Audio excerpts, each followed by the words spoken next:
So, peace. It was good. I'm just kind of digesting the events of the week, kind of the things that are going on. I wanted to briefly just kind of clarify a couple of things. And I think one of our biggest problems is that we've become so used to repeating things to each other that we take them as being true, and we don't question that. We build on that, on the supposed truism, and we build on that, right? And I think it is important that we're as clear as we possibly can be in every conversation. And so I want to provide a litmus, right? A litmus, a method of measure relative to the expenditure of our efforts as a people, okay? A basic litmus. And that litmus that I want to kind of install is, at the end of the effort, do we continue to exist within the confines of white supremacy? Do we continue to exist under the impact of racism? Or are we free of that? Right? Do we continue to exist under white supremacy, or are we free of that? And I want to use that as a litmus to try to consider every option that is placed before us as a viable forward conclusion. Okay. The idea that perhaps this political system has the capacity to do for us what we need. I don't want to spend a lot of time speaking about their politics, because it's a ruse, it's a game to keep us distracted. It doesn't directly speak to us, right? The things that were spoken to, the very same list that Frederick Douglass had was the list that Martin Luther King had, right? Equal access to due process under the law, equal access to finance and lending without bias, equal access to affordable health care without bias, equal access to full-time employment, equal access to a quality education without bias, equal access to life, liberty, pursuit of happiness. These were the things that existed on the lists of all of our leaders. And to this day, we don't have them. And even worse, we don't say them, right? These are not the things, we ain't even got a list. There is no Black agenda, right? There is no comprehensive Black agenda. If I should ask 100 people, what is the Black agenda? I will get 200 different answers. And so the problem is that we have become so used to being dependent that we can't even define the nature of the elements that maintain that dependence. You ask, it's actually quite discouraging. It's actually quite discouraging when I hear and see conversations as it relates to, kind of what do we as a people need? And the people simply go past the things that keep them alive as if they were a footnote. Like, they'll speak to some organizational structure that needs to be put in place. They'll speak to some title or some name, or, the nationhood, as if, in order to get the paperwork to file your nationhood papers, daddy's still there and still feeding you, right? Daddy's gonna have that water clean and take care of us, right? Daddy's just gonna always be there. So all of the solutions that are put in place, all of the places in which we spend energy, right? Always assume that the primary responsibility associated with keeping us alive for 72 hours is all taken care of. That's taken care of. We don't have to spend even an iota, a scintilla of time considering the basic elements that keep us alive. And so, taking those for granted, assuming that those things will simply always be there, right, ensures that any possible conclusion or expenditure of effort that you put forth must fail. Nothing that you can do. Let's start to walk through them. I see these illustrious teachers and talkers, and they say wealth, right? Wealth is what we need in order to change our condition. Again, wealth. If I get wealthy, then the system got wealthier, right? Any penny that I touch benefits the system as long as I stay within the context of this system, right? Then anything I touch benefits the system. That's the way America works, right? It's how it works. It will grant you access to its freedoms and its platitudes. And for that access, you will exchange every second of your life, and every expenditure of energy will be used to augment or make more solvent the system under which you live. So if I should get wealthy, I have made my enemy wealthier, right? It's not a solution. So furthermore, if I should get wealthy, then using the litmus that we just defined, if I should get wealthy, I remain under a system of white supremacy and racism. I'm making it normal. I'm not becoming free of it. I'm finding a way to make it more comfortable. A pillow on the plantation, right? Wealthy is not the solution, right? Wealthy is not the solution, right? What about voting? Again, are you voting for equal access to due process under the law? Are you voting for equal access to healthcare without bias? Are you voting for full-time employment? Are you voting for clean and affordable housing without bias? Are you voting for an education more reflective of your own history and the pride that you should have in your family? Are you voting for any of that? Is anybody even talking about that? Nah, they got the booty though, right? They got the booty thing, right? And these petty platitudes that they put in front of us, but none of the things will address those things that we actually need. None of it. Nothing that anybody is saying actually addresses the things that we need. Why? Because at this point, we've gone for the old shell game so long. We've gone for these words, and I've kind of gone through this before.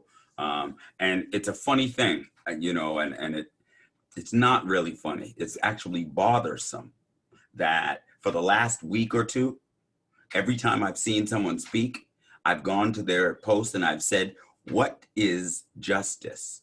And can I tell you something? Not once has anyone given me an answer.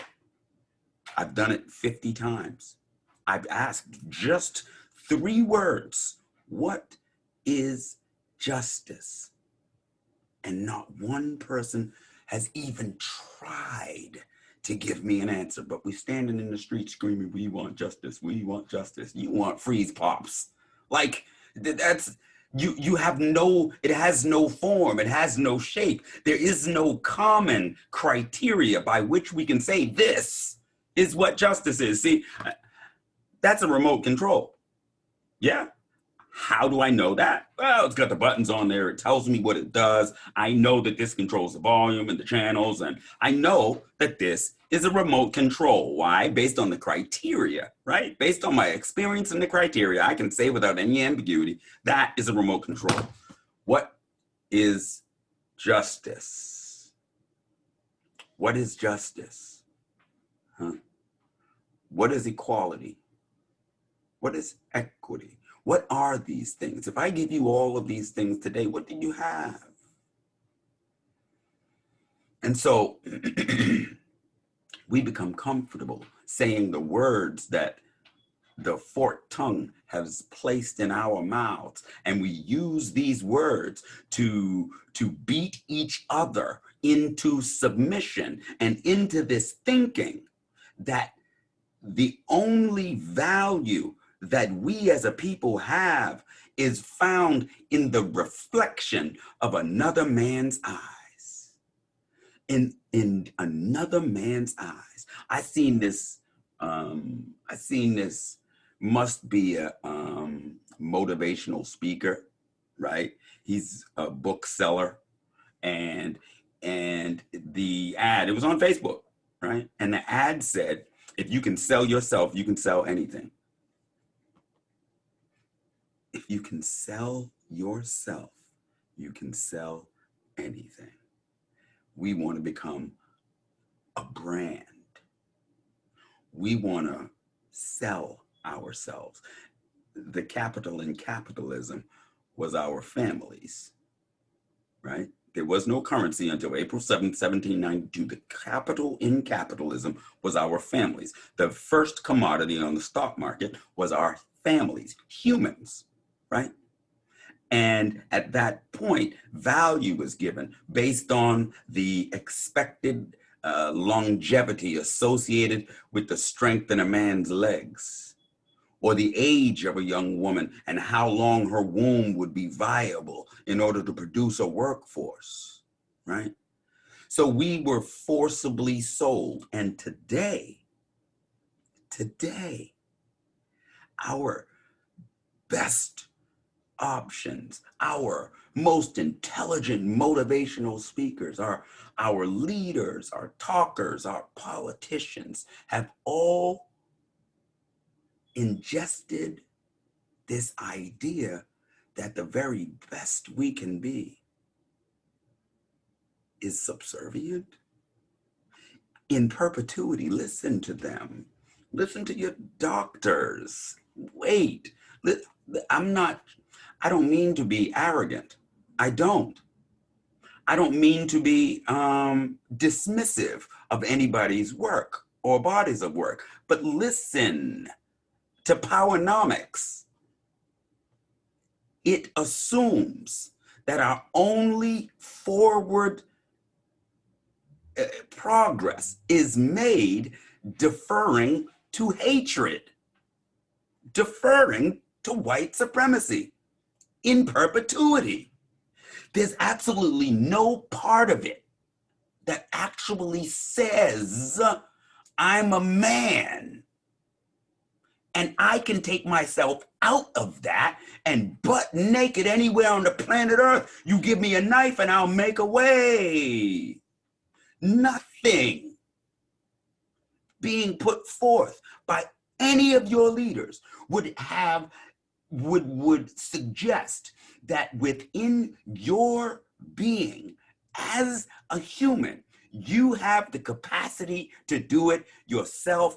Absolutely every one of them has us believe that the very best thing we can do is bow our heads and, yes, boss, and look for more and ask for more. So we live in a condition where our food, clothing, shelter, water, healthcare, security, sanitation, education, and utilities are all provided to us by someone else. Meanwhile, we have the capacity to use our hands to produce our own food, clothing, shelter, water, healthcare, security, sanitation, education, and utilities. But we don't do that. Instead, we turn and we say, please, sir, I want some more. I want some more. Let me tell you something. If you can't, I was told this a long time ago by a wise man. If you can't save money, it doesn't matter if you make $10 or $10 million, you still won't be able to save money. And so what does that mean? That means that, again, the Viet Cong fought the mightiest military with the greatest destructive capabilities of any military in human history. And they fought them and they had nothing. They used the US Army's MREs. When they ate their meals, they threw away the packages, the little fruit cups, they threw away these things. And the Viet Cong would creep out and collect their trash. And that was all they had to fight the mightiest military might in human history. And they won, right?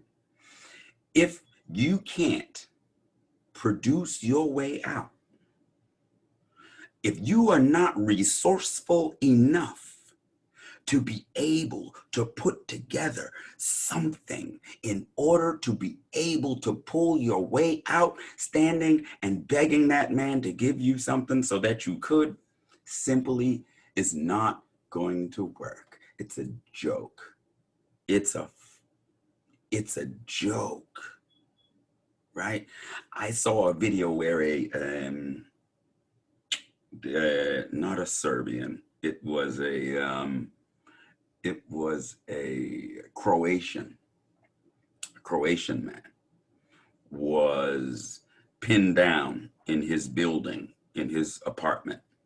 And there were hostile forces, serious. This was a war-torn environment. There were hostile forces outside, but he had it barricaded. And it seemed that it was barricaded for a time, like it wasn't gonna last forever. And this man went into his bathroom, disconnected all of the plumbing in his sink and all of the pipes that he had in there, and produced a gun. He made a gun and fought his way out. So we're standing here and we're saying, oh, we need reparations. We need them to do something for us before we can ever. We need them to do something for us before we can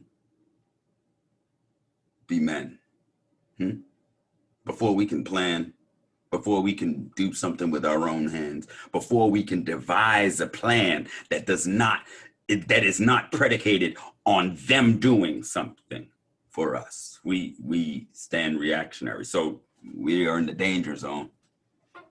We are in the danger zone, I'll tell you, where you have Black protesters doing their best, hands up, don't shoot, being as non-threatening as they possibly can. Y'all not firebombing nothing. It's been 400 years. They raped your women for 3 centuries. You ain't firebomb shit. You ain't burning up no police stations. That ain't you. That ain't you. You know who that is? So you standing on the front lines, marching in the streets, hands up, don't shoot signs, you know, Black Lives Matter, all the rest of that. Meanwhile, you're marching to a police parade where they got riot gear and they're standing there with shields. So you're standing in between the police that are afraid of you, and behind you are white allies that are burning police stations, burning cars, burning things. So the only way that the police can get to those people is through you. Meanwhile, to the right and to the left of you, you see white militia standing there with weapons. and they're watching you. And, you know, again, you're the focus here. Huh? And so, again, what you don't see is that on the periphery, you've got the hardcore racists that are using the fog of war to steal your numbers. They're showing up like EMS. They're showing up like police. They're showing up like militia. They're out there. They're showing up like firemen, and they're approaching your children, and they're approaching the people. And because the people believe that these are authority figures, they're going with them. And they're coming up missing. But you're not seeing this in the fog of war. So what happens is you stand there with a righteous argument, but in front of you are police with batons. To your right and your left are enemies with weapons. Behind you are people that say that they're allies, but they're increasing the danger for you while you stand right in the middle with what? A request. You stand in the middle with what? What is your clear request? What is the very best thing that could possibly happen? What is your clear and defined request as you stand there with the police in front of you? What can that man do? Everything that you need exists in your hands. What can that man do for you? What is this black agenda I keep hearing about? What can that man do? What can Donald Trump do? The only thing that we're going to do is complain. We don't even have a list of demands. We don't even have one. Nothing realistic. All we want is a white man on a white horse coming from the White House to come drop some white love on us. And that's the sum total of our illustrated demands. You have no demands. First of all, to make a demand requires that you have the power to be able to enforce that demand. You are 100% dependent upon somebody else to survive for 72 hours. You're not at war. If you were at war, then you would control your own water supply. If the enemy can cut off your water, then your war is over. It's not a war. If you are dependent upon your enemy for ammunition, it's not a war. It's not a war.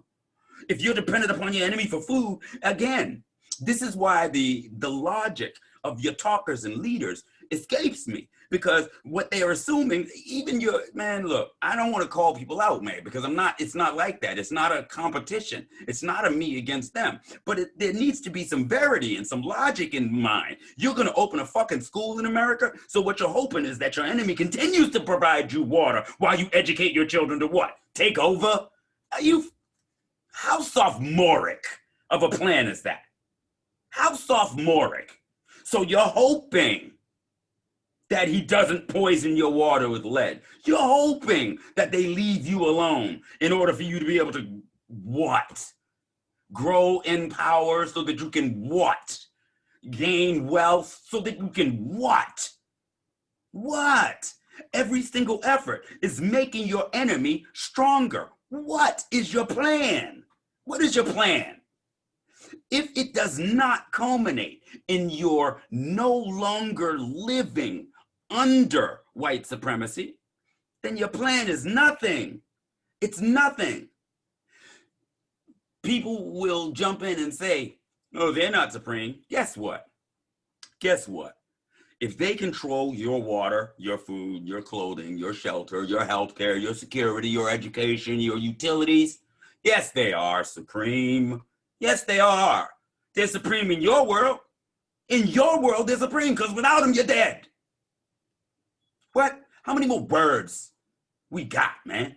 How many? I mean, again, I'm real. There's going to come a day.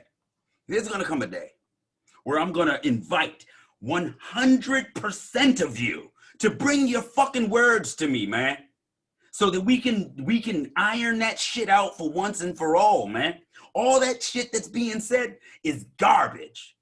If at the end of your execution, if at the end of your plan, you are still under white supremacy, then your plan is nothing.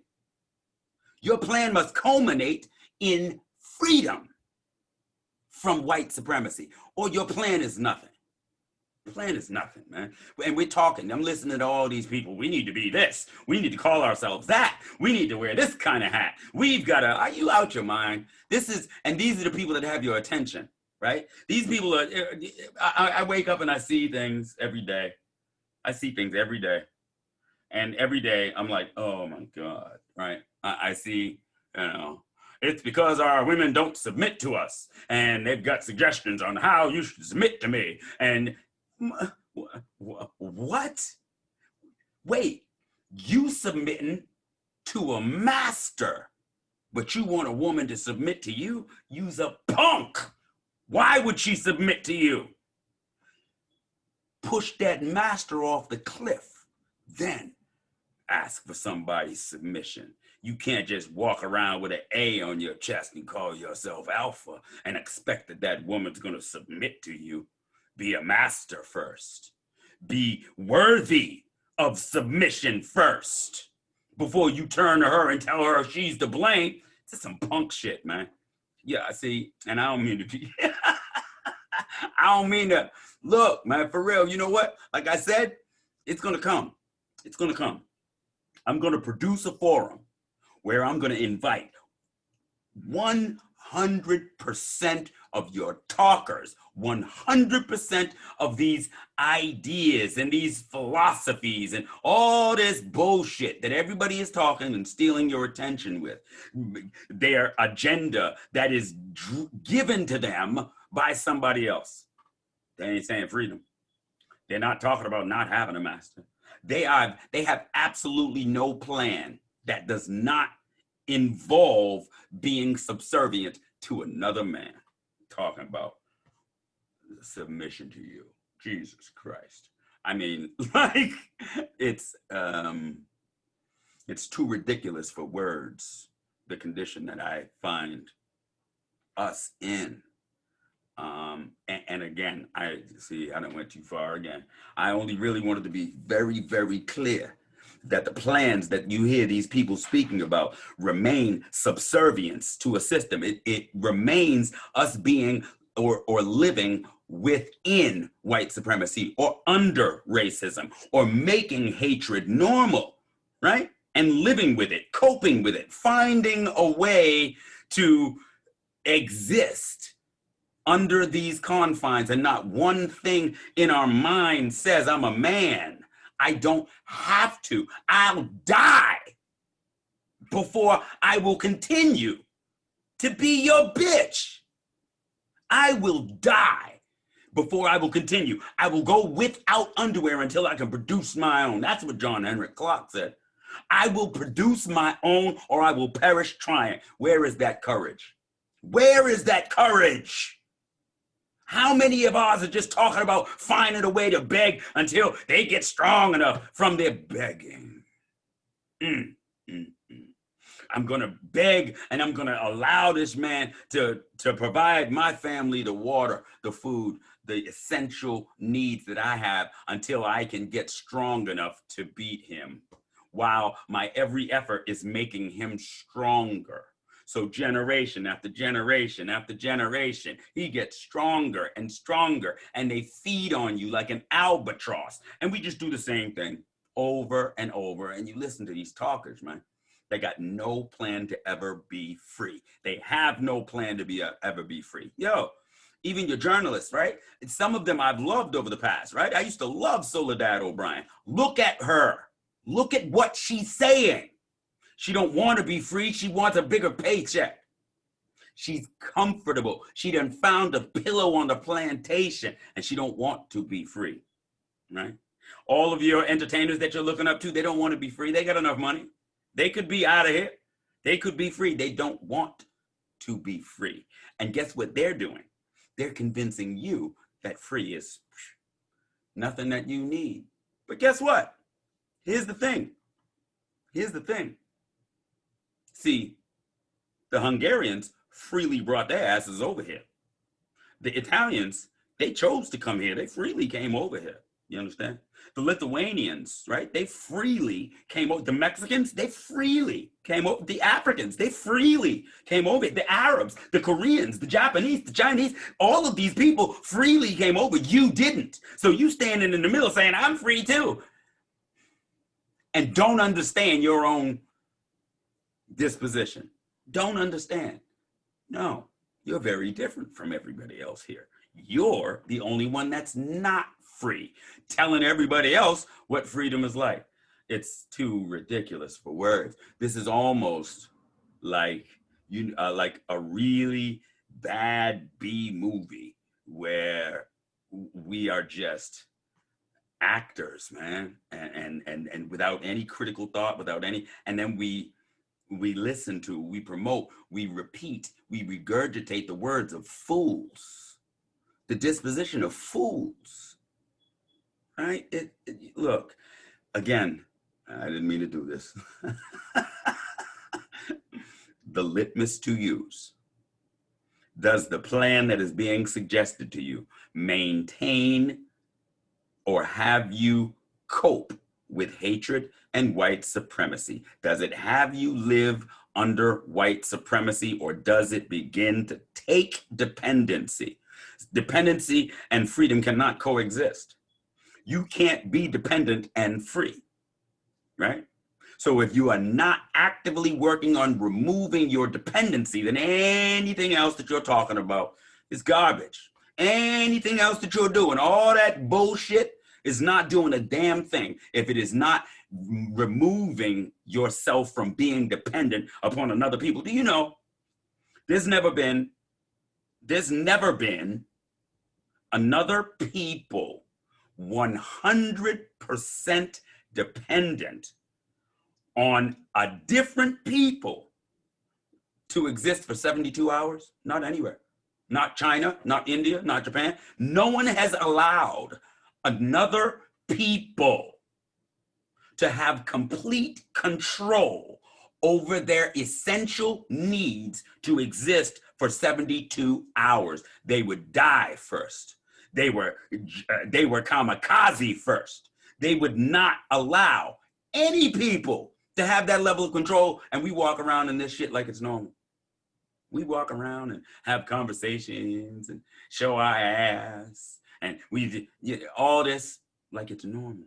That's a really broken and defeated disposition. I suggest you're worth more than that. I suggest you are worth more than that. You are an actual human being.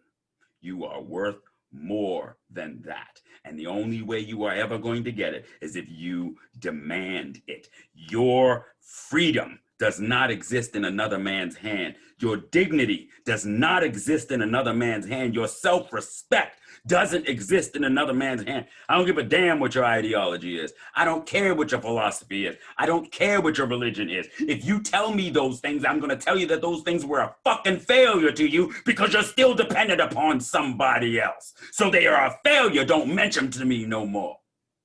What you need to do is find your ideology, find your philosophy, find your religion in the work that diminishes your dependency upon another man. That's the only thing that you can do. That's the only thing that you can do. And anything short of that, any conversation short of that, if you spend 5 minutes today eating a Ben & Jerry's ice cream, but you ain't spent one trying to diminish your dependency upon another man, then maybe you deserve to be a slave. Maybe that's the best thing for you. Maybe that's what you're good for, huh? And if that's the case, yo, then you're supposed to be used. Sheep are supposed to be fleeced. If that's all you good for, and you can't think beyond a surface level, right?